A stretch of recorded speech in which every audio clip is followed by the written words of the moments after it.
acara diseminasi dari calon guru penggerak tentang budaya positif tahun 2023 di SMP Widya Sakti Denpasar segera dimulai.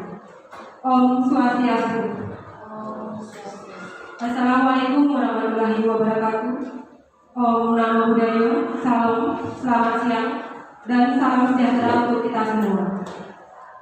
Yang terhormat Bapak Kepala Sekolah SMP Widya Sakti Denpasar, yang saya hormati Ibu calon guru penggerak SMP Widya Sakti Denpasar, beserta Bapak Ibu guru dan pegawai SMP Widya Sakti Denpasar yang kami cintai dan banggakan. Selamat datang, selamat siang Bapak Ibu guru semua yang berbahagia.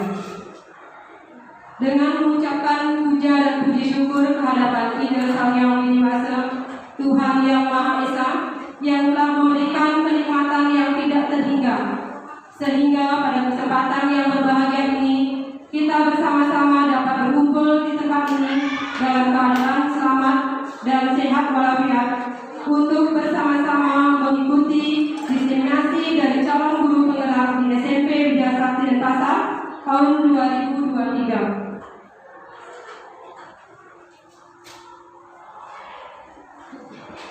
Adapun susunan acara kita pada hari ini sebagai berikut: 1. Pembukaan, 2. Doa, 3. Sambutan dari kepala sekolah, 4. Sesi berbagi dari calon guru penggerak, 5. Kesepakatan kelas, 6. Desk briefing, 7. Sesi berbagi tentang modul budaya positif, 8. Tanggapan dari peserta, 9. Refleksi kegiatan, dan terakhir penutup. Bapak Ibu guru yang kami hormati, acara selanjutnya adalah doa bersama. Dengan harapan agar acara ini berjalan dengan baik dan lancar sesuai dengan yang kita rencanakan bersama. Doa akan saya pandu. Untuk Bapak Ibu guru, silakan semua untuk berdiri.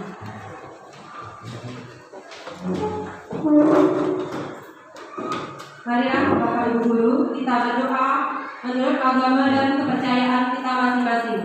Berdoa mulai.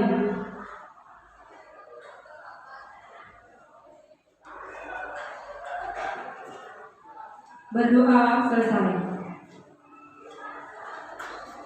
Silakan Bapak Ibu guru bisa duduk kembali.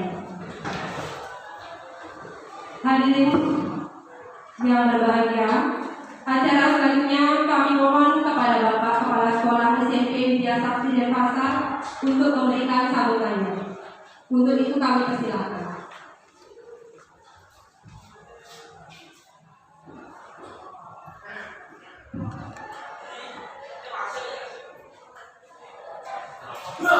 Yang saya hormati para guru, calon guru penggerak, yang saya hormati Bapak Ibu peserta daripada sesi berbagi ini.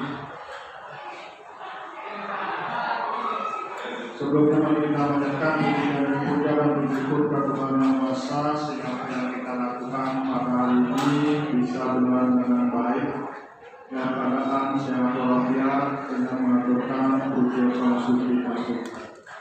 Om. Selamat siang Bapak Ibu guru. Om Swastiastu.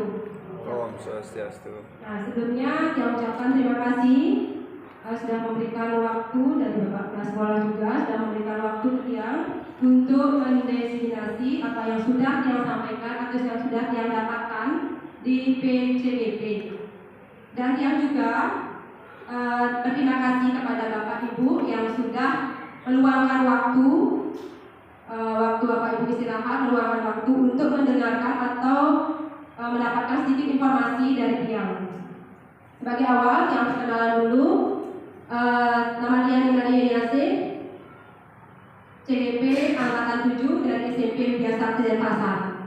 Adapun yang akan nanti kita bagikan atau saya bagikan adalah tentang budaya positif.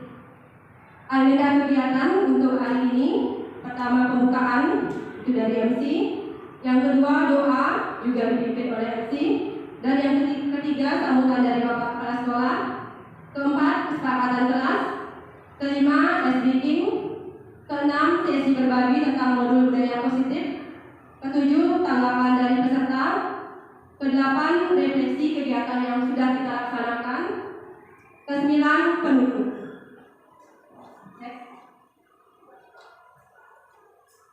Sebelum saya memulai acara hari ini, saya akan sampaikan tujuan kegiatan atau tujuan saya berdiri di sini.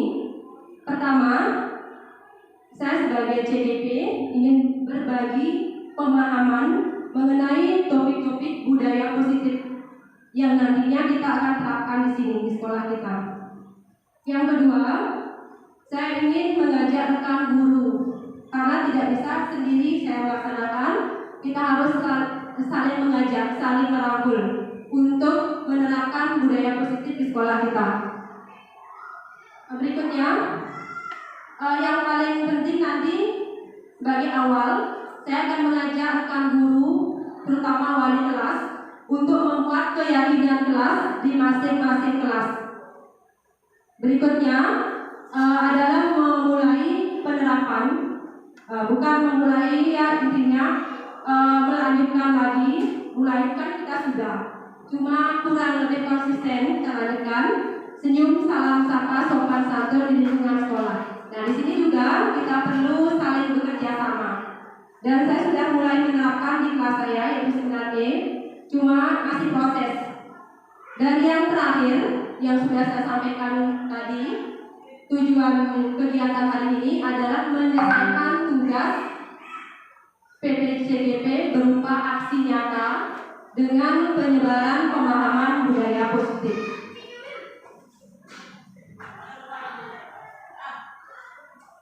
Nah, sebelum kita mulai acara ini, ya, seperti biasa di kelas juga kita laksanakan ini, kita harus membuat kesepakatan kelas. Pertama, saya sudah buatkan hadir tepat waktu. Yang kedua, angkat tangan jika Bapak Ibu ingin memberikan tanggapan atau mungkin ingin berbagi atau mungkin ingin bertanya. Yang ketiga, mengikuti kegiatan dari awal sampai akhir. Ini kesepakatan dari yang selaku CGP, dan mungkin ada tambahan lagi dari Bapak Ibu. Boleh, silakan. Ada mungkin atau cukup sampai di sini, sampai nomor 3? Ya, cukup ya. Next. Ya, ini langkah berikutnya. Sebelum kita memulai, karena dari pagi Bapak Ibu sudah mengajar siswa dengan berbagai karakter, mungkin Ibu capek atau tegang masih ya. Saya akan mengajak Bapak Ibu sebagai awal sebelum saya menyampaikan materi, kita lakukan SDG yaitu senam bebek. Ya, posisinya nanti Bapak Ibu bisa agak ke depan. Ya, agak ke depan, garis ke depan. Ini ke depan. Nanti akan di-share oleh ibunya untuk melakukan senam bebek.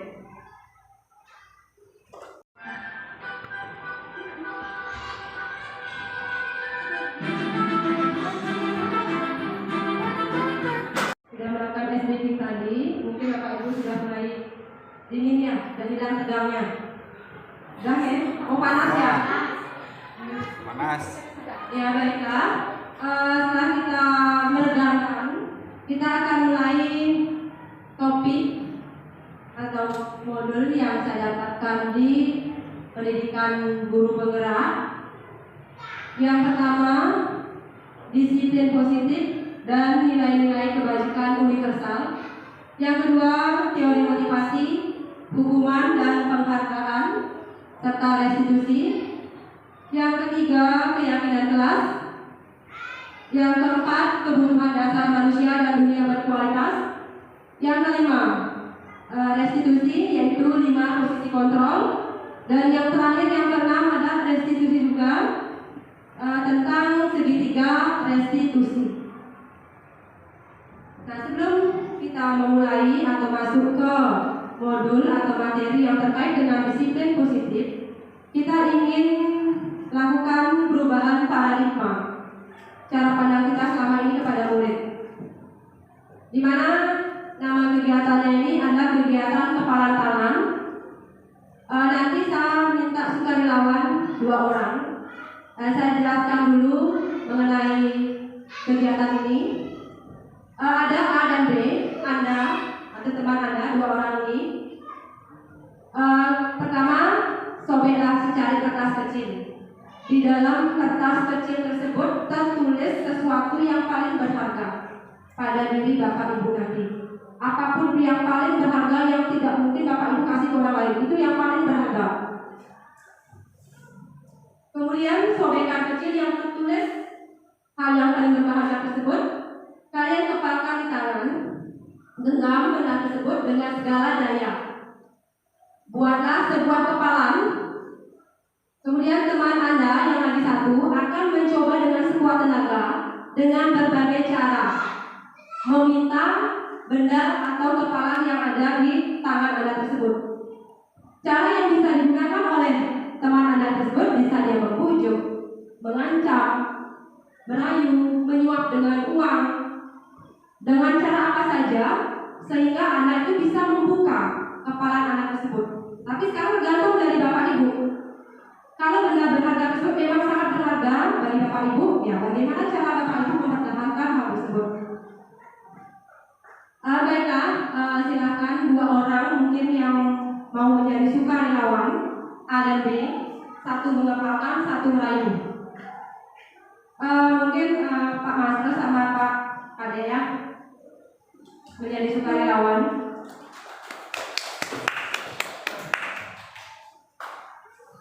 Pak Master yang nanti di kertas ini ada sesuatu yang paling berharga bagi Bapak.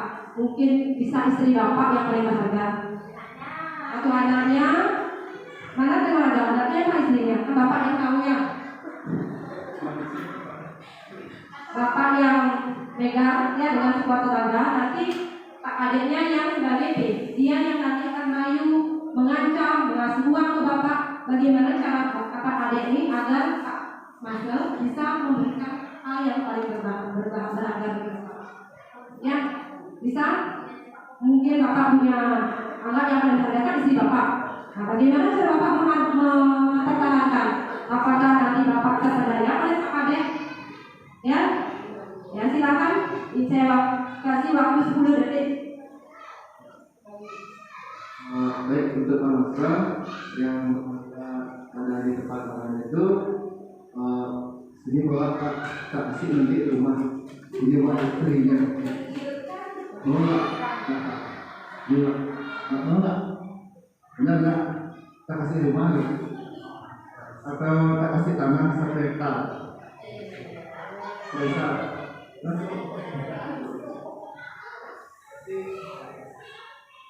Silakan duduk. Terima kasih ya Pak Master sama Pak Ade yang menjadi sukarelawan untuk coba. Ya, apa yang terjadi? Nah, kita lihat tadi di depan bahwa Pak Masternya dirayu, diberikan tanah 1 hektar katanya. Tetap Pak Masternya memegang uang kepala tersebut, tidak membuka. Apa yang terjadi? Kita sudah lihat tadi, Anda dan teman Anda akan membuka kepala tangan.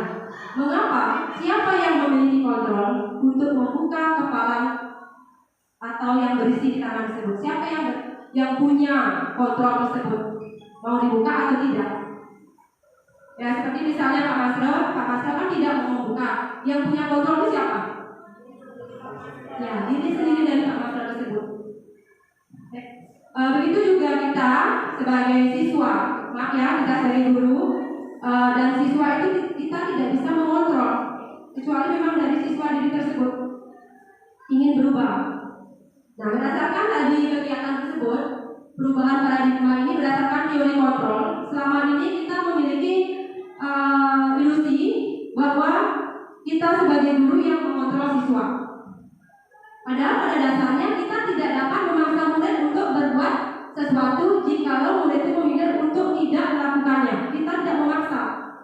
Ya itu artinya kita tidak bisa mengontrol murid tersebut kalau memang tidak dari diri murid tersebut sendiri. Seperti misalnya Pak Master tidak bisa dikontrol oleh Pak Ade. Kalau memang dari Pak Master ingin menyerahkan istrinya ke Pak Ade. Ya seperti itu juga kalau kita kaitkan ke siswa dengan sehari-hari. Kemudian ilusi berikutnya bahwa selama ini yang kita berikan kritik atau membuat orang merasa bersalah dapat menguatkan karakter. Itu yang selama ini kita ilusikan. Yang ketiga, ilusi bahwa semua penguatan positif efektif itu bermanfaat.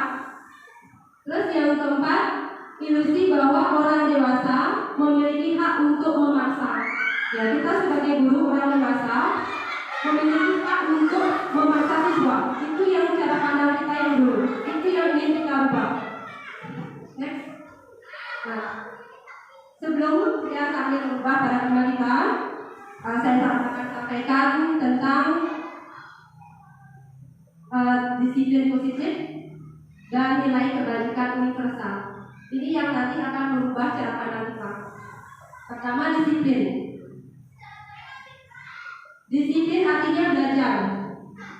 Makna asal dari kata ini berkonotasi dengan disiplin dari murid. Disiplin diri membuat orang menggali potensinya menuju sebuah tujuan apa yang dia hargai. Namun dalam budaya kita, makna disiplin telah berubah menjadi sesuatu yang dilakukan seseorang pada orang lain untuk mendapatkan kepatuhan. Guru, nah seperti kita, guru melakukan sesuatu untuk murid untuk mendapatkan kepatuhannya. Itu makna kita atau budaya kita di Indonesia. Next. Nah, setelah disiplin positif, kita lanjutkan ke nilai-nilai kebajikan. Nilai-nilai kebajikan adalah nilai-nilai positif manusia yang merupakan tujuan mulia yang ingin dicapai setiap individu. Dr. William Glasser pada teori kontrol menyatakan bahwa setiap perbuatan memiliki suatu tujuan. Dan selanjutnya, Ian Gossen mengemukakan bahwa dengan menaikkan nilai-nilai kebajikan yang diyakini seseorang, maka motivasi intrinsiknya akan terbangun, sehingga menggerakkan motivasi dari dalam untuk mencapai tujuan mulia yang diinginkan. Nah, di sini nilai-nilai kebajikan ini yang akan membangun motivasi dari dalam murid tersebut. Di mana nilai-nilai kebajikan yang selama ini atau yang akan dicapai oleh setiap anak di Indonesia dikenal dengan profil teladan Pancasila, yaitu beriman, bertakwa kepada Tuhan Yang Maha Esa dan berharap mulia, mandiri, bernalar kritis, berbinekaan global, bergotong royong, dan kreatif. Nah, selanjutnya teori motivasi. Teori motivasi itu ada dua, yaitu motivasi ekstrinsik dan motivasi intrinsik. Di mana motivasi ekstrinsik ini terjadi karena siswa ingin menghindari ketidaknyamanan atau menghindari hukuman. Kemudian juga siswa tersebut ingin mendapat imbalan dari orang lain. Seperti misalnya di kelas, kita memberikan kesempatan kepada siswa untuk menyampaikan pendapatnya. Mereka pasti bertanya, Bu, dapat tambahan nilai tak? Nah, itu berarti ada faktor atau motivasi ekstrinsik, bukan dari dirinya sendiri, tapi dari atau imbalan dari guru berupa nilai plus. Yang kedua, motivasi intrinsik. Nah, motivasi intrinsik ini adalah berasal dari diri siswa tersebut, di mana dia harus menghargai dirinya sendiri. Dan dia bertanya, saya akan menjadi orang seperti apa bila saya melakukannya? Nah, ini yang susah. Ini yang perlu kita bangkitkan melalui keyakinan atau nilai-nilai kebajikan. Nah, berikutnya hukuman, penghargaan, dan restitusi. Hukuman dan penghargaan termasuk motivasi ekstrinsik yang sudah saya sampaikan tadi, seperti pemberian nilai plus atau tambahan nilai. Ini datang dari dua siswa tersebut. Kemudian restitusi termasuk motivasi intrinsik yang datang dari keyakinan siswa tersebut. Menurut Elwin Kohn 1963 mengatakan bahwa penghargaan sama halnya dengan hukuman. Dalam arti seseorang akan mau melakukan sesuatu hanya karena sesuatu atau penghargaan. Ya, ini yang selama ini siswa kita alami. Mereka hanya ingin maju kalau mendapatkan nilai tambahan dari guru tersebut. Itu yang ingin kita hilangkan. Kita ingin membangun motivasi intrinsik dari siswa tersebut. Sekarang saya sampaikan beberapa dampak atau memberikan penghargaan kepada siswa yang selama ini kita lakukan di kelas. Pengaruhnya itu jangka panjang, ada jangka pendek. Dan penghargaan ini bisa merusak hubungan. Karena antara siswa yang A, yang B mungkin saja ada guru yang memberikan nilai yang beda. Itu bisa merusak hubungan antara sesama siswa. Berikutnya, penghargaan mengurangi motivasi intrinsik. Ya, karena mereka sudah terbiasa kalau maju itu dapat nilai plus, sudah terbiasa sehingga motivasi dari dalam diri anak tersebut berkurang. Namanya terus berproses, lama-lama bisa menghilang. Mereka hanya mengandalkan kalau dapat penghargaan baru melakukan hal itu. Selanjutnya, penghargaan menurunkan kualitas. Penghargaan mengurangi ketepatan. Next. Sebagai langkah awal sebelum kita menerapkan budaya positif, kita memulai dengan membuat keyakinan kelas yang sudah saya sampaikan tadi. Masing-masing wali ya dari awal, ini langkah awal dulu, melangkah pertama yaitu membuat keyakinan kelas. Mengapa keyakinan kelas bukan peraturan kelas? Nah, kita melihat pertanyaan, ada dua pertanyaan. Mengapa kita memiliki peraturan harus menggunakan helm bila mengendarai kendaraan roda 2? Mengapa kita memiliki peraturan 3M, menggunakan masker, mencuci tangan, dan menjaga jarak 1,5 meter? Nah, itu ada dua pertanyaan. Kalau misalnya ada pertanyaan seperti ini, mengapa kita memiliki peraturan harus menggunakan helm bila mengendarai kendaraan roda 2? Misalnya saya bertanya, Ibu, kenapa Ibu pakai helm? Halo Bu. Ya, aman. Ya, aman. Ada lagi yang lain? Kenapa kita kalau memakai sepeda motor atau berkendaraan sepeda motor menggunakan helm? Ya, untuk jaga-jaga, siapa tahu lagi atas di jalan jatuh biar nggak kepalanya cedera atau jaga-jaga melindungi diri. Intinya di sini berarti melindungi atau keselamatan kita. Ya, itu poinnya. Yang kedua, mengapa kita memiliki peraturan 3M? Menggunakan masker, mencuci tangan, dan menjaga jarak 1,5 meter. Mengapa kita melakukan hal tersebut? Untuk apa?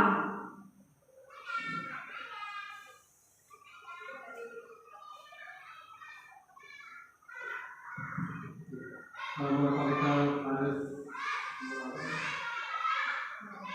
memakai 3M itu biar kita terjauhi dari virus, mencegah virus untuk masuk. Terima kasih Bapak. Mengapa kita memiliki peraturan 3M untuk mencegah virus masuk ke tubuh kita? Berarti intinya di sini kita menjaga diri kita biar tidak kena virus, agar kita sehat selalu. Ya, next. Ya, berdasarkan pertanyaan 2 tadi, jawaban dari pertanyaan tersebut kemungkinan. Ya, pertama penggunaan helm adalah untuk keselamatan diri kita. Kemudian, mengapa kita mengikuti peraturan 3M adalah untuk kesehatan kita. Kesehatan dan keselamatan tersebut disebut dengan keyakinan bahwa dengan kita memakai helm, kita yakin kita selamat. Dengan kita mematuhi 3M, kita yakin kita akan selalu sehat. Dan itu yang kita perlukan dari siswa kita. Keyakinan itu, lanjutkan.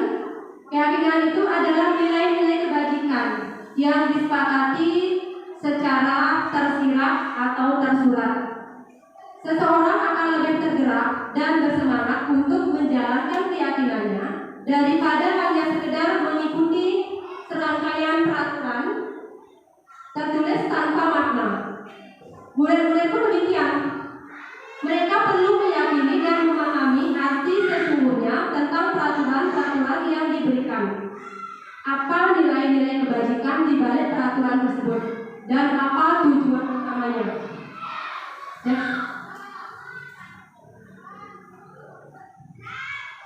Nah, kita melihat ada 4 lingkaran yang di dalam yang berwarna pink itu ada peraturan kelas. Ya, ini berawal dari peraturan kelas yang ada di masing-masing kelas. Dari peraturan yang ada tersebut, yang kita kaitkan dengan keyakinan kelas.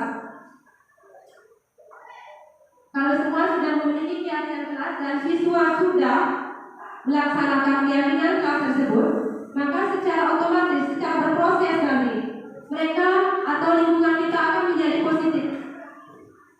Kalau lingkungan kita sudah positif, sudah berjalan, berproses, ya, secara otomatis lingkungan kita atau menjadi budaya positif itu akan menjadi suatu kebiasaan. Kita berawal dari peraturan kelas. Dari peraturan kelas kita kaitkan ke keyakinan kelas. Kita berproses di sana dengan siswa. Kita berikan pemahaman kepada siswa terhadap keyakinan agar mereka benar-benar yakin. Setelah mereka yakin, mereka akan melaksanakan keyakinan tersebut sehingga terwujudlah lingkungan yang positif di sekolah kita.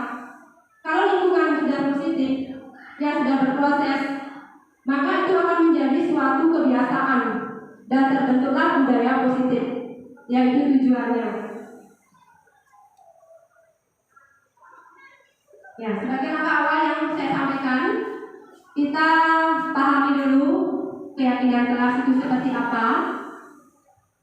Di sini ada 2 gambar. Pertama, berdoa sebelum dan sesudah pelajaran. Kedua, hadir 15 menit sebelum pelajaran dimulai. Yang ketiga, tidak menyela ketika guru atau teman sedang berbicara. Yang keempat, aktif mengikuti pelajaran. Yang kelima, mengucapkan salam ketika ada guru atau tamu masuk ke kelas. Itu gambar yang pertama. Kemudian yang kedua, pertama religius, 2 disiplin, 3 menghormati dan menghargai orang lain, 4 semangat, 5 5S, senyum, sapa, salam, sopan santun. Ini ada 2 pilihan, manakah yang termasuk keyakinan kelas? Ada mungkin dari Bapak Ibu bisa menyampaikan pendapat sebelum kita lebih ke rinci tentang keyakinan kelas. Kita mencoba pemahaman sedikit tentang keyakinan kelas. Kira-kira yang mana? Gambar 1 atau gambar 2 yang merupakan keyakinan kelas? Mungkin ada Bapak Ibu yang ingin menyampaikan sedikit pendapat. Kalau menurut saya yang termasuk keyakinan kelas itu di gambar 1. Karena setiap pembelajaran siswa sebelum belajar selalu berdoa dan setelah belajar juga berdoa. Kemudian siswa memang wajib hadir di kelas sebelum pembelajaran mulai. Kemudian tidak menyela ketika gurunya atau temannya sedang berbicara, misalnya mereka sedang belajar atau presentasi. Kemudian selalu aktif mengikuti pelajaran. Jadi kalau dia tidak hadir untuk mengikuti pelajaran, nanti wali kelasnya pasti yang akan mencari kenapa anak itu tidak hadir. Kemudian mengucapkan salam ketika ada guru atau tamu masuk ke kelas. Biasanya di dalam kelas pasti selalu dilaksanakan hal tersebut. Nah, terima kasih atas pendapat dari Ibu Ari. Mungkin ada pendapat lain dari Bapak Ibu guru?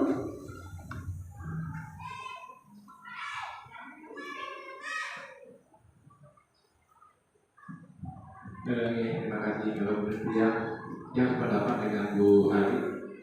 Selama ini untuk membedakan keyakinan dengan peraturan ya, itu kayaknya keyakinan yang berjalan selama ini itu sudah menjadi satu dengan sebuah peraturan.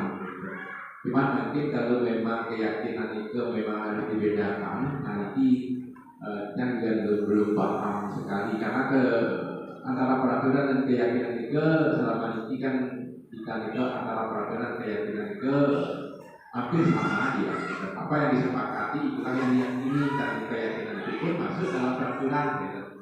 Nah termasuk juga apa yang dikatakan tadi berdoa itu kan apa dengan kita yakin juga dalam kelas, terus itu dalam merupakan juga sebuah peraturan kelas gitu. hadir dalam lomba seperti kelas juga seperti itu. Nah, kalau mungkin dalam konteks kalau memang dia itu konteksnya nanti keyakinannya berbeda, itu bagaimana aplikasinya di kelas ini ya kayaknya yang belum banget, yang belum ada gambaran. Bagaimana antara membedakan antara keyakinan dengan peraturan itu, karena selama ini kan peraturan itu adalah sesuatu yang memang harus disepakati secara bersama gitu. Berarti kalau keyakinan itu besarnya itu gimana ya, kita sepakati bersama tapi bukan berupa sebuah peraturan. Kita mohon nanti mungkin bisa nanti dijelaskan karena kebetulan dia juga kan termasuk juga sebagai wali kelas, karena besoknya biar tidak tumpang tindih nanti kalau memang itu sifatnya religius itu umpama itu sebuah keyakinan, nanti bagaimana aplikasinya untuk pengawasannya di kelas seperti itu.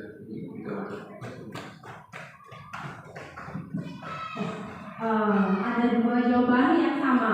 Ya, dia paham lagi. Next.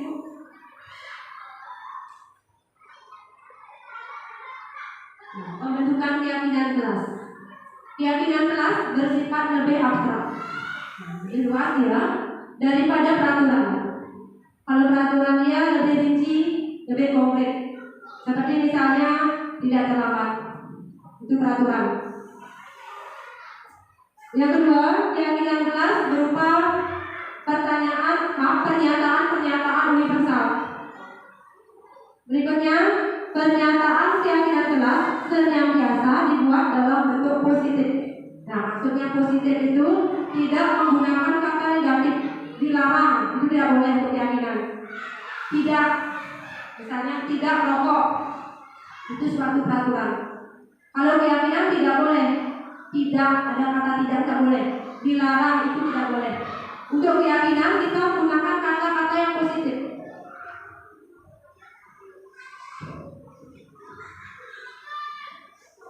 Berikutnya, keyakinan kelas hendaknya tidak terlalu banyak sehingga mudah untuk diingat dan dipahami oleh semua warga kelas. Keyakinan kelas sebaiknya sesuatu yang dapat diterapkan di lingkungan tersebut. Kemudian semua warga kelas hendaknya ikut berkontribusi dalam pembuatan keyakinan kelas lewat kegiatan curah pendapat yang nanti akan saya tampilkan. Yang terakhir, bersedia meninjau kembali keyakinan kelas dari waktu ke waktu. Bisa saja 6 bulan berubah lagi, setahun berubah lagi, seperti itu.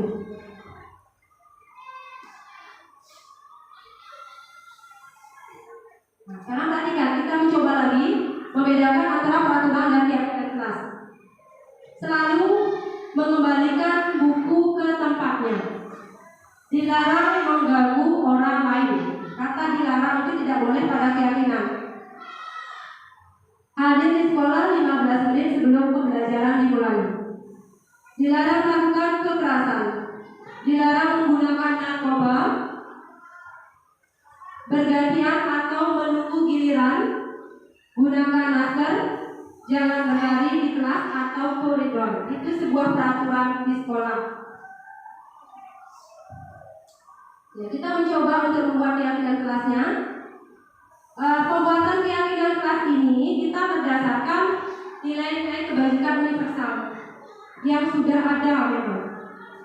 Seperti misalnya tanggung jawab, menghormati, menghargai, disiplin, keselamatan, kesehatan, menghormati orang lain, keamanan, yaitu sedikit tentang nilai-nilai kebajikan universal. Masih banyak ada lagi yang nilai-nilai kebajikan. Nilai-nilai itu yang kita gunakan sebagai suatu keyakinan kelas. Seperti misalnya selalu kembalikan buku ke tempatnya. Siswa itu selalu berarti dia punya keyakinan bertanggung jawab. Saya bertanggung jawab, saya harus mengembalikan buku tersebut. Kalau dia sudah yakin bahwa saya orang yang bertanggung jawab, apapun yang nanti dia lakukan berpengaruh semua, bukan berpatokan dengan mengembalikan buku saja. Ada pengaruhnya juga ke di kelas.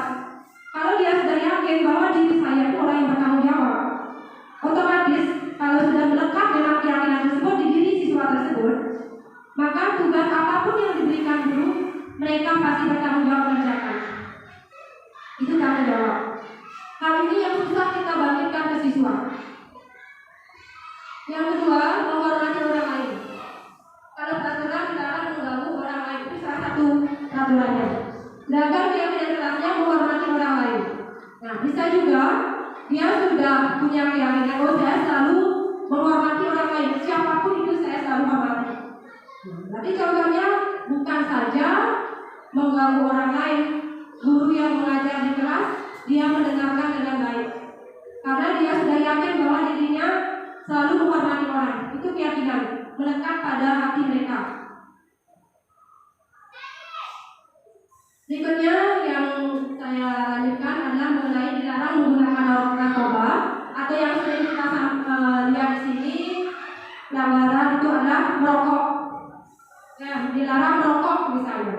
Kalau mereka sudah yakin, oh saya selalu menjaga kesehatan, dia yakin dengan dirinya sendiri, sehingga mereka tidak akan melanggar peraturan tersebut. Itu yang perlu kita bangkitkan, keyakinan. Kita bangkitkan keyakinan anak. Kalau mereka sudah yakin menjaga keselamatan, mereka pasti akan berhati-hati, selalu berhati-hati. Baik itu di luar, baik itu di sekolah. Kalau mereka sudah yakin dengan nilai-nilai kebajikan bahwa keselamatan, saya selalu menjaga keselamatan diri saya.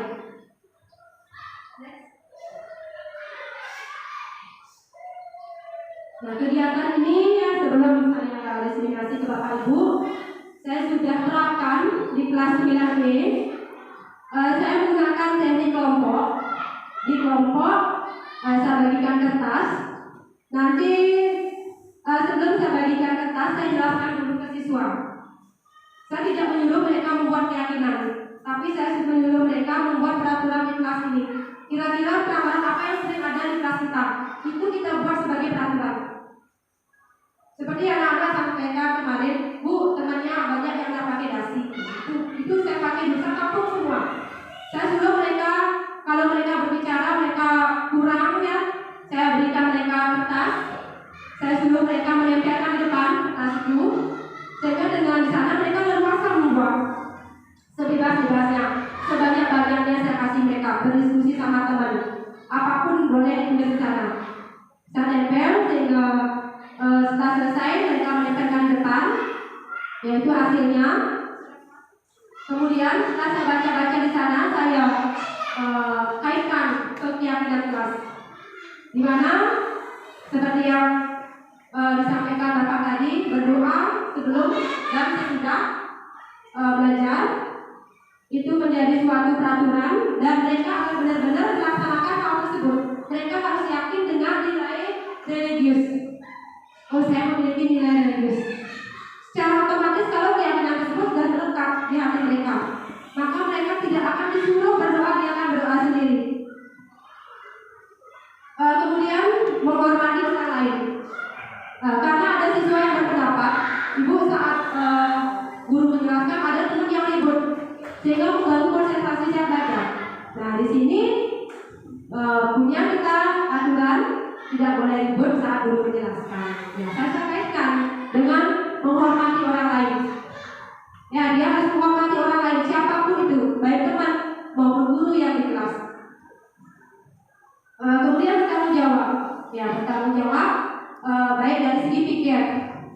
Karena ada beberapa siswa yang memang tidak mau melaksanakan pikir, sengaja mereka terlambat. Nah, berarti di sini saya kaitkan dengan keyakinan bertanggung jawab.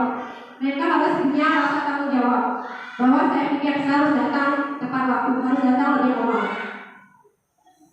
Kemudian disiplin diri dan waktu. Nah, seperti yang sudah disampaikan di depan tadi, hadir 15 menit sebelum pelajaran dimulai. Nah, itu juga disiplin dan juga berpakaian, karena ada siswa yang menyampaikan banyak yang tak pakai dasi, Bu, banyak yang begini. Ya, saya kaitkan dengan disiplin mereka, disiplin diri mereka. Mereka harus yakin bahwa saya ini anak disiplin. Kalau mereka sudah yakin bahwa diri mereka disiplin, kita tak perlu jadi guru itu. Silakan anak-anak pakai dasi, silakan anak-anak masukkan bajunya. Kalau sudah ada keyakinan disiplin diri.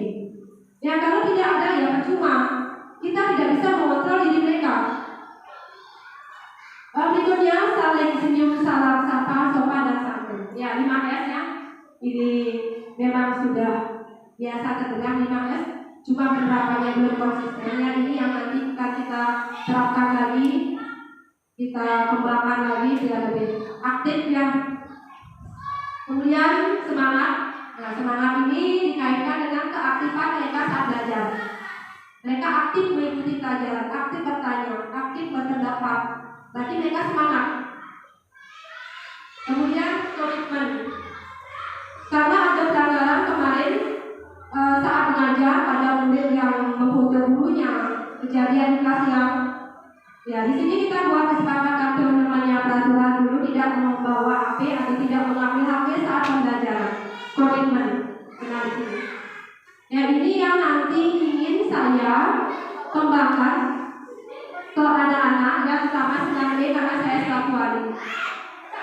Dan saya harapkan nanti semua wali yang berbasis setelah selesai yang lagi kita sosialisasikan ke siswa. Kita sampaikan review seperti apa. Untuk nanti bertanggung jawab disiplin 5S semangat komitmen kita sosialisasikan ke siswa. Yaitu prosesnya, proses pembuatan kegiatan kelas. Ya ini kalau sudah terbentuk kegiatan kelas, untuk hasilnya tidak seperti membalikkan telapak tangan. Tidak hasilnya sekarang, mungkin 2 tahun lagi, setahun lagi itu baru lihat hasilnya.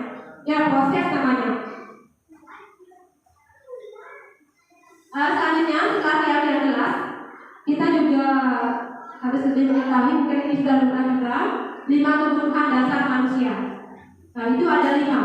Yang pertama untuk bertahan hidup. Kemudian kasih sayang dan rasa diterima, penguasaan, kebebasan, kesenangan. Satu persatu akan saya sampaikan. Next. Kebutuhan bertahan hidup. Untuk bertahan hidup ya semua ini kebutuhan dasar. Kebutuhan kalau disilakan dengan IPS kebutuhan primer.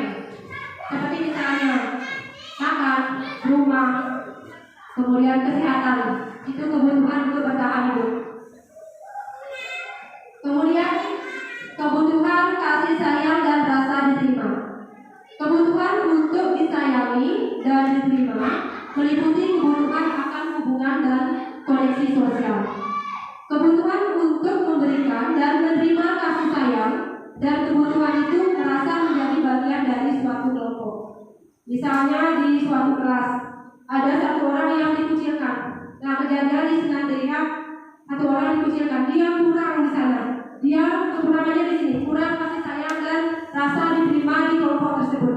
Ini kekurangan siswa. Next,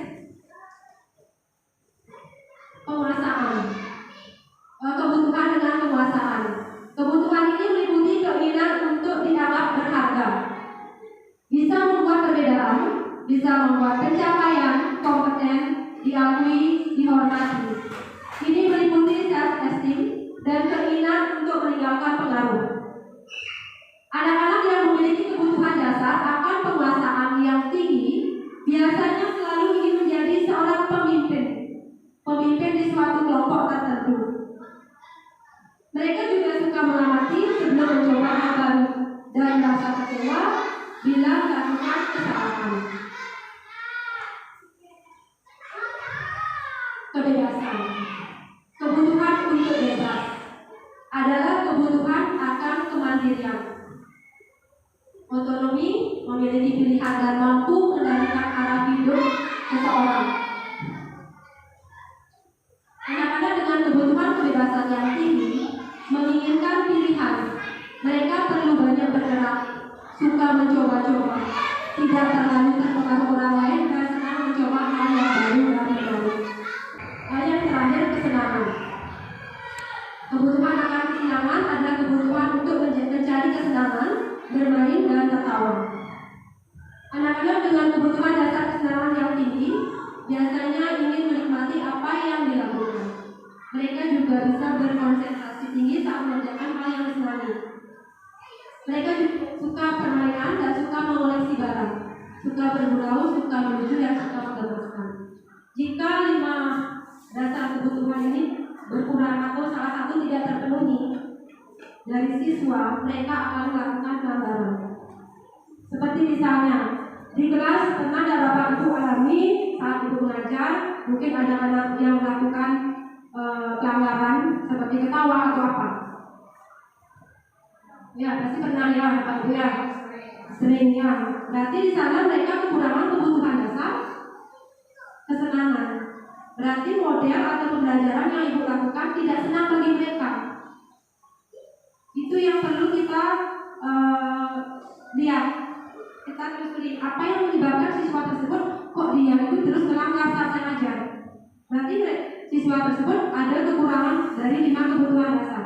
Bisa penguasaan, bisa kesenangan. Ya seperti itu. Atau mungkin ada kejadian kemarin saat guru mengajar, karena ngajarnya menutur hanya ceramah, ada anak-anak buat TikTok. Nah itu satu pelanggaran. Berarti mereka ada kekurangan di sana. Mereka tidak senang dengan pelajaran karena bosan, mengantuk. Ini yang kurang, makanya mereka melakukan pelanggaran. Ya, kita sebagai guru ya, termasuk saya juga akan introspeksi diri, mengubah cara kita mengajar agar anak-anak itu bisa lebih senang lagi belajar, agar kesenangan ini terpenuhi. Nah, seperti kemarin yang sudah yang terapkan, saya mencoba memang membuat heboh, yang mengganggu kelas lain. Karena saya lihat anak-anak itu banyak yang buat kapal-kapalan, kan? Pakai kertas. Nah, saya mencoba, saya berikan mereka permasalahan 10 misalnya. Terus satu orang saya suruh buat satu pesawat yang dari kertas. Saya yang lemparkan dulu. Di mana pesawat saya jatuh, berarti dia yang menjawab soal. Itu pertama. Mereka sampai teriak-teriak, dia nggak kena pesawat. Terus selanjutnya siapa yang kena pesawat, dia yang saja melempar. Bagi yang anak-anak yang senang dengan itu, lemparan pesawat, mereka sangat senang sekali. Sehingga mereka antusias untuk membuat semua latihan yang saya kasih. Karena takut pesawat kan kita tidak tahu kemana larinya nanti. Yang saya lihat hasilnya semua anak membuat jadi.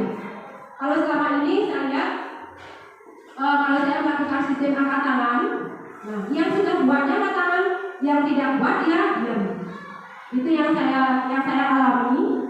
Makanya saya lihat mungkin saya merasa anak tersebut kebutuhan kesenangan yang belum terpenuhi. Saya mencoba dari klasan komunitas praktisi kemarin dari guru Dewi, dia menyampaikan bahwa dengan pesawat terbang saya coba terapkan di kelas. Ya memang anak-anak semua buat. Ya karena pesawat terbang kita tidak tahu jatuhnya di mana. Seperti itu yang sudah saya terapkan karena saya merasa kebutuhan yaitu kesenangan anak-anak itu kurang di sana. Lanjut dengan 5 posisi kontrol. 5 posisi kontrol ini menurut teori kontrol Dr. William Glasser, dia berkesimpulan bahwa ada 5 posisi kontrol. Ya terutama kita di sekolah ya sebagai guru. Pertama penghukum, pembuat rasa bersalah, tim teman, pemantau, dan manajer. Satu persatu akan saya sampaikan. Kalau posisi penghukum, seorang penghukum bisa menggunakan hukuman fisik maupun verbal. Menerapkan posisi penghukum akan berkata, patuhi aturan saya, atau awas, kamu selalu saja salah, pasti selalu yang terakhir itu selesai. Itu kata-kata penghukum. Kemudian membuat rasa bersalah. Pada posisi ini, biasanya guru akan bersuara lebih lembut. Membuat orang merasa bersalah akan menggunakan keheningan yang membuat orang lain merasa tidak nyaman, bersalah, dan atau rendah diri. Kata-kata yang keluar dengan lembut akan seperti, ibu sangat kecewa sekali dengan kamu.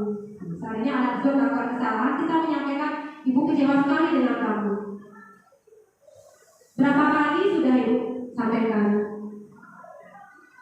Gimana coba kalau orang tuamu kamu melakukan kesalahan seperti ini? Di posisi ini murid akan merasa tidak berharga dan yang disayanginya. Ini adalah salah satu posisi kontrol pembuat rasa bersalah. Kita sebagai guru membangkitkan bahwa kamu itu bersalah. Kemudian yang ketiga, teman, guru pada posisi ini tidak akan menyakiti murid, namun akan tetap berupaya mengontrol murid melalui persuasi. Posisi teman pada guru bisa negatif ataupun positif. Positif di sini berupa hubungan baik yang terjalin antara guru dan siswa. Dan hal negatif dari posisi teman adalah bila suatu saat guru tersebut tidak bisa membantu siswa tersebut atau murid tersebut akan kecewa. Di sana negatifnya, karena murid tersebut sudah tergantung pada guru itu. Yaitu kalau posisi kita sebagai teman dengan murid itu. Mereka akan berkata, ayo bantulah demi bapak ya, atau demi ibu ya. Ayo ingat, tidak bantuan bapak selama ini. Ya sudah, kali ini tidak apa-apa. Nanti ibu bereskan. Nah, itu kan sudah halus. Ya, sehingga kita dengan siswa tersebut seperti teman. Cuma ada positif dan negatifnya. Yang keempat, monitor atau pemantau. Pada posisi pemantau, berdasarkan peraturan dan konsekuensinya, dia bertindak hanya berdasarkan peraturan atau konsekuensi yang sudah ada di sekolah tersebut. Dia menggunakan sanksi. Pertanyaan yang diajukan seorang pemantau adalah peraturannya apa? Guru menanyakan ke siswa, peraturannya apa? Apa yang kamu lakukan? Sanksi atau konsekuensinya apa? Seorang pemantau sangat mengandalkan perhitungan, catatan, atau data yang dapat digunakan sebagai bukti. Ya, dia mencatat. Dia membuat bukti bahwa anak tersebut telah melanggar. Itu pada posisi pemantau. Kemudian terakhir pada posisi manajer. Pada posisi manajer adalah posisi mentor di mana guru berbuat sesuatu bersama murid, mempersilahkan murid mempertanggungjawabkan perilakunya, mendukung murid agar dapat menemukan solusi dari permasalahan yang sudah dia lakukan atau kesalahan atau pelanggaran yang sudah murid tersebut lakukan. Seorang manajer akan berkata, apa yang kita yakini? Nah, dia menanyakan keyakinan yang sudah saya sampaikan di depan. Ini berhubungan dengan keyakinan kelas. Apakah kamu meyakininya? Jika kamu meyakininya, apakah kamu bersedia memperbaikinya? Jika kamu memperbaiki ini, hal ini menunjukkan apa tentang dirimu? Kemudian yang terakhir, kira-kira rencana kamu untuk memperbaiki ini apa? Ya, kita sebagai posisi manajer membantu murid tersebut menemukan solusi. Yang materi terakhir adalah segitiga restitusi. Apa itu langkah segitiga restitusi? Segitiga restitusi adalah proses, suatu proses menciptakan kondisi bagi murid untuk memperbaiki kesalahannya, sehingga karakter mereka lebih kuat ketika kembali pada kelompoknya. Suatu murid yang melakukan pelanggaran, kita tidak menghukumnya, tapi kita menciptakan kondisi murid tersebut agar dia bisa sendiri yang memperbaiki kesalahannya berdasarkan keyakinannya. Itu restitusi. Sehingga mereka sudah memperbaiki kesalahannya, karakter yang mereka miliki akan lebih kuat lagi. Restitusi memberikan kesempatan kepada murid untuk disiplin positif, memulihkan diri dari kesalahan sehingga memiliki tujuan yang jelas. Penekatannya pada cara mereka menghargai nilai-nilai kebaikan yang diyakini, bukan berperilaku untuk menyenangkan orang lain. Restitusi membantu murid untuk jujur pada diri sendiri dan mengevaluasi dampak dari kesalahan yang dia lakukan. Itu restitusinya suatu proses. Segitiga restitusi itu suatu proses untuk membantu siswa yang memperbaiki kesalahannya, membantu mencarikan solusi. Sehingga dengan seperti itu karakter yang mereka miliki akan lebih kuat lagi. Itu segitiga atau proses segitiga restitusi. Proses tersebut ada 3. Pertama, menstabilkan identitas. Tujuannya untuk mengubah identitas anak dari orang yang gagal karena melakukan kesalahan menjadi orang yang sukses. Anak yang melanggar peraturan karena sedang mencari perhatian adalah anak yang sedang mengalami kegagalan. Nah, dia yang melanggar peraturan berarti anak tersebut mengalami kegagalan. Ya, kita tidak boleh memfonis anak tersebut. Kita bantu cari solusi yang terbaik. Dia mencoba untuk memenuhi kebutuhan dasar, namun ada benturannya. Yang dia sampaikan tadi, ada salah satu kebutuhan dasar yang tidak terpenuhi. 5 kebutuhan dasar yang tidak terpenuhi sehingga mereka melakukan pelanggaran. Ya, mungkin saya sampaikan tadi di kelas mereka ribut karena mereka kebutuhan kesenangan mereka tidak terpenuhi sehingga mereka ribut membuat pelanggaran. Untuk menyelesaikan, kita menggunakan segitiga restitusi. Langkah pertama yaitu menstabilkan identitas. Ya, seperti ini langkahnya. Kalau kita ingin murid menjadi reflektif, maka kita harus meyakinkan si anak dengan cara kalimat-kalimat. Contoh kalimatnya sudah ada juga. Berbuat salah itu tidak apa-apa. Tidak ada manusia yang sempurna. Saya juga pernah melakukan kesalahan seperti itu. Kita bisa menyelesaikan ini. Bapak Ibu tidak tertarik mencari siapa yang salah, tapi Bapak Ibu ingin mencari solusi dari permasalahan ini. Kamu berhak merasa begitu. Apakah kamu sedang menjadi teman yang baik buat dirimu sendiri? Nah, ini kalimat-kalimat untuk menstabilkan identitas siswa tersebut. Langkah berikutnya, langkah 2, yaitu validasi kebutuhannya. Setiap tindakan kita dilakukan dengan suatu tujuan, yaitu memenuhi kebutuhan dasar. 5 dasar tadi yang sudah yang sampaikan. Kalau kita memahami kebutuhan dasar apa yang mendasari sebuah tindakan, kita akan bisa menemukan cara-cara paling efektif untuk memenuhi kebutuhan itu. Jadi kita harus tahu anak tersebut itu kebutuhan yang mana yang belum terpenuhi. Misalnya kebebasan. Kita gunakan metode apa kira-kira untuk memenuhi kebebasan anak tersebut. Berikutnya kalimat-kalimat yang mungkin terdengar asing buat Bapak Ibu, namun bila dikatakan dengan nada tanpa menghakimi akan memvalidasi kebutuhan mereka. Contohnya, padahal kamu bisa melakukan yang lebih buruk dari ini ya. Itu kata-katanya. Kamu pasti punya alasan mengapa melakukan hal itu. Kamu patut bangga pada dirimu sendiri karena kamu telah melindungi sesuatu yang penting buat kamu. Kamu boleh mempertahankan sikap itu, tapi kamu harus menambah sikap yang baru. Jadi langkah 2. Yang terakhir adalah menanyakan keyakinan. Ya, keyakinan yang sudah kita buat. Berdasarkan teori kontrol, menyatakan bahwa kita pada dasarnya termotivasi secara internal dari dalam. Ketika identitas sukses telah tercapai, langkah 1, dan tingkat laku yang salah telah divalidasi, langkah 2, maka anak akan siap untuk dihubungkan dengan nilai-nilai yang dia percaya. Berarti keyakinan yang mereka percaya. Dan berpindah menjadi orang yang dia inginkan. Pertanyaan yang menghubungkan keyakinan kelas, keyakinan anak dengan keyakinan kelas atau keluarga.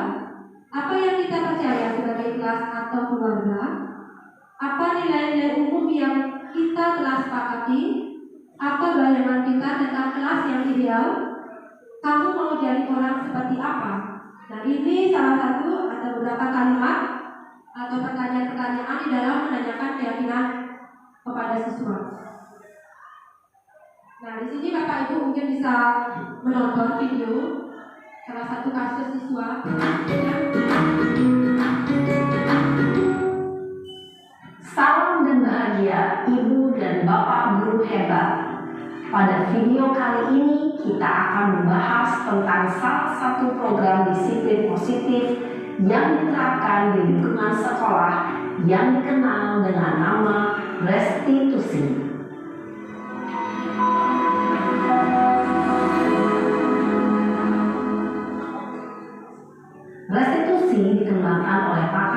dan Diane Gosson, berlandaskan pada teori kontrol Dr. William Blaser. Segitiga restitusi adalah suatu proses dialog yang dijalankan oleh guru atau orang tua agar dapat menghasilkan murid yang mandiri dan bertanggung jawab. Pada saat guru di posisi manajer, aspek yang dikembangkan pada murid adalah motivasi intrinsik, sehingga penanaman nilai-nilai kebajikan dapat tumbuh dan berkembang menjadi suatu kebiasaan positif yang akhirnya membentuk karakter murid. Proses dialog ini terdiri dari 3 langkah yang digambarkan pada ketiga sisi pada segitiga restitusi. Sisi pertama adalah menstabilkan identitas. Sisi yang kedua adalah validasi tindakan yang salah. Dan sisi yang ketiga adalah menanyakan keyakinan. Ibu dan bapak guru, berikut ini akan ditunjukkan bagaimana seorang guru berada dalam posisi manajer menggunakan penerapan segitiga restitusi.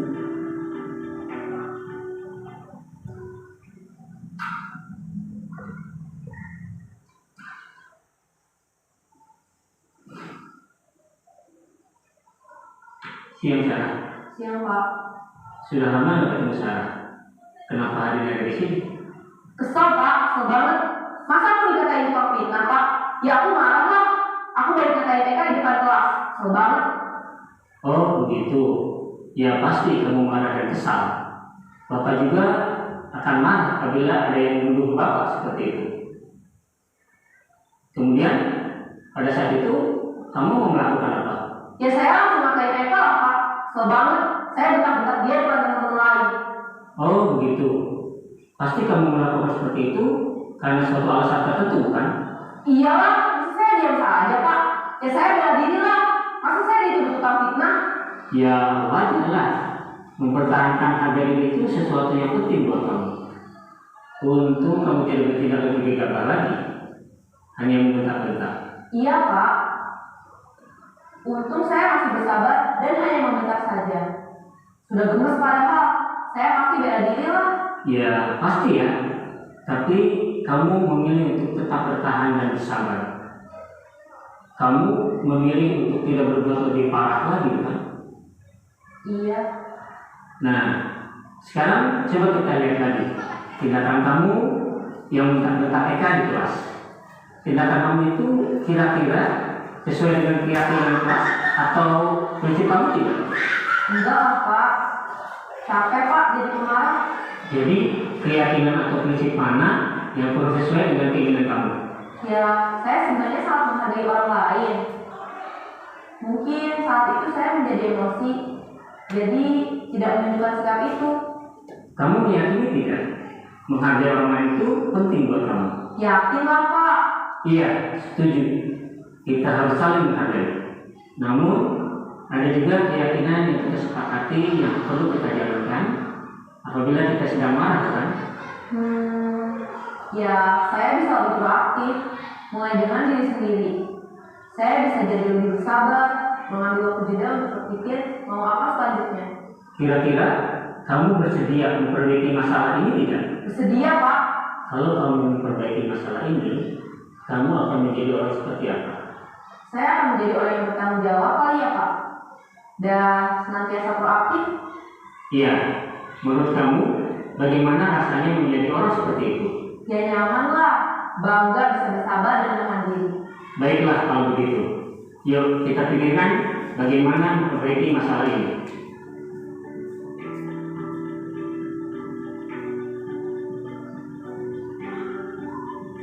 Ibu dan bapak guru hebat. Baru saja kita menyaksikan contoh bagaimana seorang guru berada dalam posisi manajer menggunakan penerapan segitiga restitusi. Mari kita bahas satu persatu. Pada sisi pertama, menstabilkan identitas berdasarkan pada prinsip bahwa membuat kesalahan adalah bagian dari proses pembelajaran. Sisi pertama dari segitiga ini berperan menggeser identitas murid dari identitas gagal ke identitas sukses. Murid yang sedang bertingkah laku yang tidak pantas atau menarik diri saat itu sedang mengalami identitas gagal. Bila kita mengkritiknya, maka posisinya tidak akan berubah. Kita bisa mengajukan pernyataan-pernyataan ini. 1. Membuat kesalahan sesuatu yang wajar. 2. Manusia tidak ada yang sempurna. 3. Kita bisa memperbaiki masalah ini. 4. Saya tidak menanyakan kesalahannya. Saya lebih fokus bagaimana memperbaiki masalah ini. 5. Apakah saat ini kamu tengah menjadi orang yang baik untuk dirimu sendiri? Pada sisi kedua, validasi tindakan yang salah berlandaskan pada prinsip bahwa setiap perilaku berupaya memenuhi suatu kebutuhan tertentu. Guru yang telah memahami teori kontrol akan bergeser dari pemikiran stimulus respon menjadi proaktif dan mencoba untuk mengenali tujuan dari perilaku murid. Mengenali dan mengakui kebutuhan murid ini dapat memperbaiki hubungan dengan murid tersebut. Pernyataan atau pertanyaan bisa disampaikan dengan nada suara tidak menghakimi atau memojokkan, sehingga dapat mengembalikan murid pada posisi positif. 1. Kamu bisa saja bertindak lebih gegabah lagi dari ini. 2. Kamu bukan melakukannya tanpa suatu alasan tertentu. 3. Kamu melakukannya karena mempertahankan sesuatu yang penting bagimu. 4. Mungkin kamu bisa mempelajari suatu perilaku baru yang lebih efektif. Bersediakah kamu mempelajarinya? Selanjutnya, kita akan simak sisi terakhir, yaitu menanyakan keyakinan. Teori kontrol menyatakan bahwa pada dasarnya kita termotivasi secara intrinsik. Pada saat perilaku yang salah telah divalidasi dan identitas sukses telah stabil, maka murid telah siap mengaitkan keyakinan-keyakinannya dengan tindakannya yang salah dan pemikirannya telah bergeser ingin menjadi orang yang dituju. Pertanyaan-pertanyaan ini dapat mengaitkan keyakinan-keyakinan yang diambil murid. 1. Sebagai keluarga atau kelas, apa yang kita yakini? 2. Nilai-nilai apa yang telah kita sepakati? 3. Seperti apa gambaran sebuah kelas yang ideal bagi kami? 4. Kamu ingin menjadi orang seperti apa?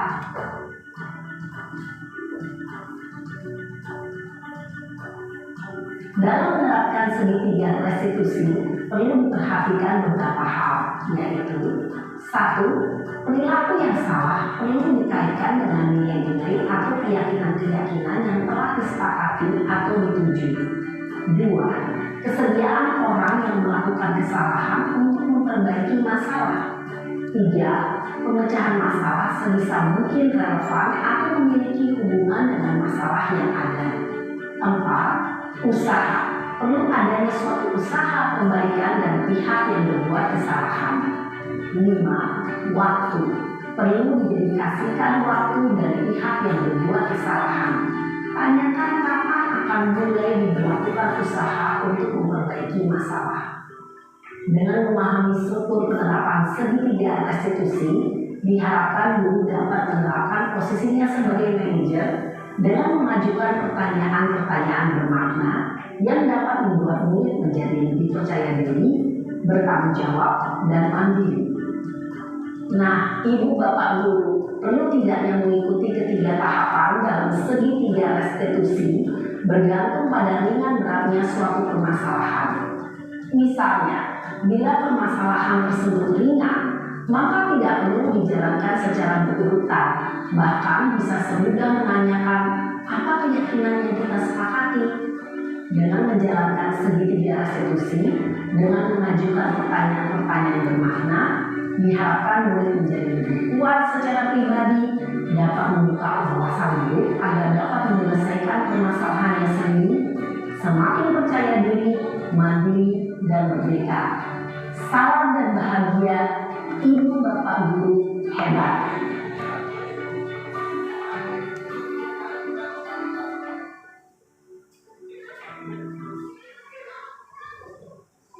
Ya, itu video salah satu guru yang mengalami atau yang menangani siswa yang bermasalah. Kita lihat yang pertama, siswa itu datang dengan forum wajah yang kesel, dengan nada yang tinggi juga. Nah, di sini kita bisa pakai sebagai pelajaran. Kita sebagai guru, ya wali biasanya menangani ini, guru yang lain juga. Kalau anaknya yang ngegas, kita kalau berdasarkan kejadian tadi, kalau siswanya dengan emosi yang tinggi, guru yang menangani permasalahan tersebut tidak boleh juga ngegas kayak siswa tersebut. Ya sama halnya seperti benang, satu narik gimana? Putus. Nah seperti itu juga. Kalau ngegas semua masalah tidak akan selesai, justru nambah masalah lagi. Ya banyak kejadian siswanya mungkin ya dia kekurangan 5 kebutuhan dasar, salah satunya kurang, sehingga dia melakukan kesalahan yang fatal yang membuat guru tersebut emosi, sehingga saat siswa tersebut dipanggil, guru yang mengalami masalah tersebut juga emosi. Ya itu yang pernah kejadian di sekolah kita. Ya kalau kita sudah memahami tentang 5 kontrol, ya 5 kontrol seperti yang disampaikan di video tadi, yaitu kontrol manajer. Ya di manajer itu kita membantu siswa dengan melakukan segitiga restitusi. Kita membantu siswa, kita menstabilkan identitas mereka dulu. Kita redakan dulu emosi mereka agar mereka tidak ngegas lagi. Emosi mereka biar reda. Itu yang kita lakukan dulu. Kalau dia sudah reda siswa tersebut atau emosi mereka sudah stabil, baru kita mulai memvalidasi kesalahan yang mereka lakukan. Kamu salah nggak tadi? Apa yang sudah kamu lakukan? Ya, kalau mereka sudah tenang, mereka pasti akan menyampaikan, oh bu, saya tadi begini. Kalau saat emosi kamu menanyakan kesalahan, ya di sana dah permasalahannya tidak akan selesai. Yang tadi yang pertama itu menstabilkan. Kedua, validasi kesalahan. Yang terakhir, kita mengaitkan kesalahan yang mereka lakukan ke keyakinan kelas yang sudah dibuat. Ya, itu tentang segitiga restitusi.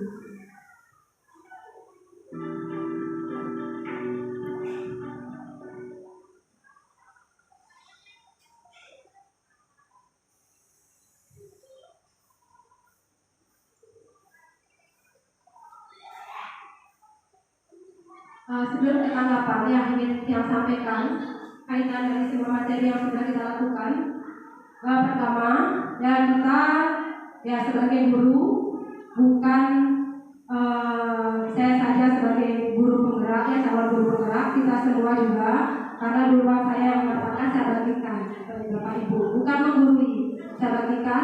Kita berawal dari buat keyakinan kelas dulu. Ya itu langkah awal kita menuju budaya positif. Keyakinan kelas kita buat berdasarkan peraturan kelas yang sudah ada. Peraturan ini kita buat juga karena ada beberapa permasalahan yang terjadi di kelas. Kita buat keyakinan kelas, kita berusaha menanamkan keyakinan itu pada siswa. Yang keyakinan itu berupa nilai-nilai kebajikan universal. Itu yang sudah saya sampaikan. Kemudian ada tadi 5 posisi kontrol pada guru, seperti penghukum, pembuat rasa bersalah, teman, pengawas atau monitor, dan manajer. Dari 5 posisi tersebut, sudah disampaikan juga di video tadi, untuk membantu siswa melakukan atau membantu siswa untuk menyelesaikan permasalahan yang sudah mereka lakukan, yaitu kita harus berusaha belajar berada pada posisi manajer. Karena pada posisi itu yang paling pas untuk menguatkan karakter mereka. Kita membantu mereka untuk mencari solusi yang sudah mereka permasalahan yang sudah mereka lakukan. Di mana permasalahan yang sudah mereka lakukan karena ada salah satu kebutuhan dasar yang tidak terpenuhi dari mereka. Itu kaitannya. yang kaitannya itu. Sehingga jika ada siswa yang melanggar, kita harus telusuri sebenarnya siswa tersebut kebutuhan yang mana belum terpenuhi. Ya, sehingga kita bisa selesaikannya dengan segitiga restitusi tadi. Nah, itu kaitan dari semua materi yang sudah saya sampaikan. Dan kemudian juga, jika guru sudah berada pada posisi manajer, dia juga akan bisa menumbuhkan motivasi intrinsik dari siswa tersebut. Kalau motivasi intrinsik, otomatis keyakinan kelas juga akan diyakini oleh mereka, dan mereka pun tidak akan melakukan pelanggaran.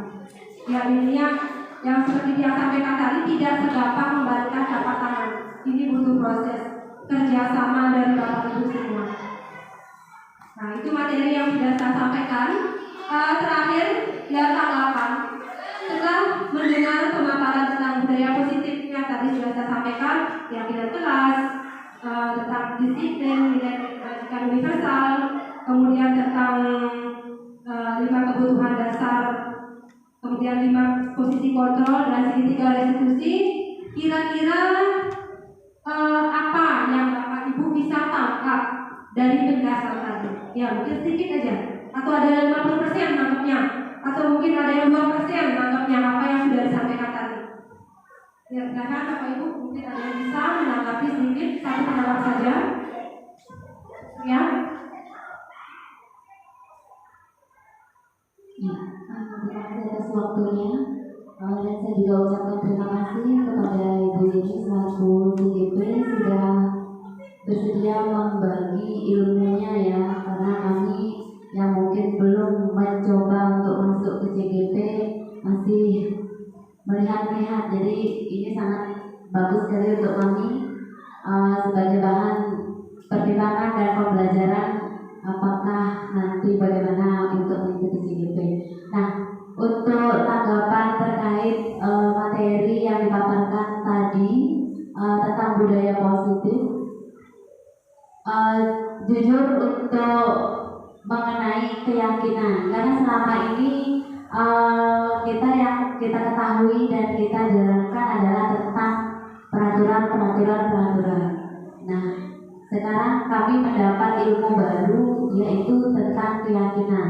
Jadi ternyata yang selama ini kita lakukan itu memang sudah berupa peraturan, tapi bisa kita sederhanakan menjadi sebuah keyakinan sehingga anak-anak itu bisa memperluas lagi pemahaman mereka dari hal yang sederhana. Misalnya contoh, kita membuat keyakinan kelas bertanggung jawab ini kan kedengarannya sederhana, tapi kalau dipraktekkan itu sangat luas cakupannya. Entah itu bertanggung jawab pada tugas yang mereka terima dari guru, entah itu tanggung jawab seperti harus mengembalikan buku di perpustakaan sesuai waktu yang diberikan, dan tanggung jawab yang lain. Termasuk juga mungkin bertanggung jawab misalnya mereka mendapat tugas tambahan sebagai ketua kelas.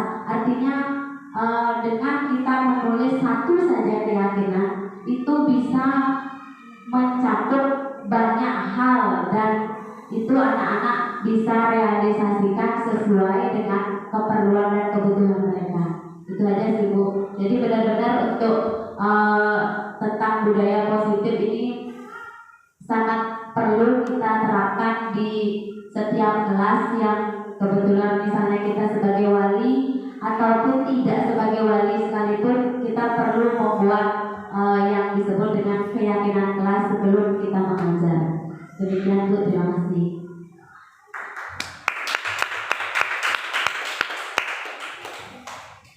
Terima kasih Bu Surya, jawabannya sangat luar biasa sekali ya. Memang itu tujuan dari kita dulu merangkul ya, mengajak Bapak Ibu untuk menerapkan budaya positif di sekolah kita. Kalau budaya positif sudah diterapkan dengan baik dan sudah menjadi suatu kebiasaan, ya sudah budaya, maka karakter anak tersebut akan Ya, lebih yang kita harapkan. Seperti yang sekarang digalakkan oleh pemerintah, ya profil belajar Pancasila. Ya, jadi di sini ya tujuan atau langkah awal kita bersama-sama nanti sesama wali atau guru kita membuat keyakinan kelas. Kita saling membantu, saling sharing, saling berbagi juga mengenai keyakinan kelas. Ya, saya bisa menyampaikan seperti ini yang sudah sampaikan. Ini memang baru secara tertulis saja, cuma prakteknya kita susah melaksanakan. Kita susah meyakini dari keyakinan siswa tersebut, dari dalam siswa tersebut itu sangat susah. Itu butuh proses. Ya, makanya di sini ya kita pelan-pelan untuk mencari budaya positif itu memang agak susah.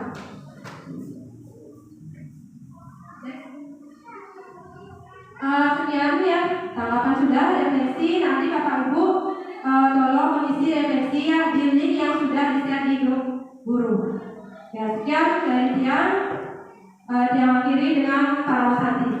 Om Santi, Santi, Santi Om.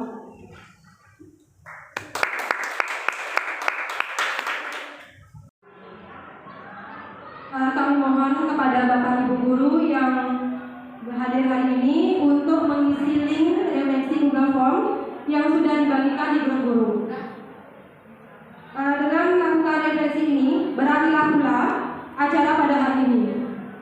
Saya sebagai pembawa acara seluruh keluarga besar SMP Widya Sakti Denpasar, mohon maaf yang sebesar-besarnya apabila dalam penyelenggaraan acara hari ini ada yang tidak berkenan di hati Bapak Ibu guru sekalian, baik itu disengaja maupun tidak disengaja. Dan untuk itu kami ucapkan banyak terima kasih atas perhatian Bapak Ibu sekalian. Akhir kata, perkenankanlah kami mengaturkan para Santi.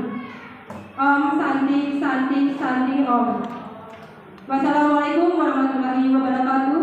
Salam, Om Namo Buddhaya, salam kebajikan.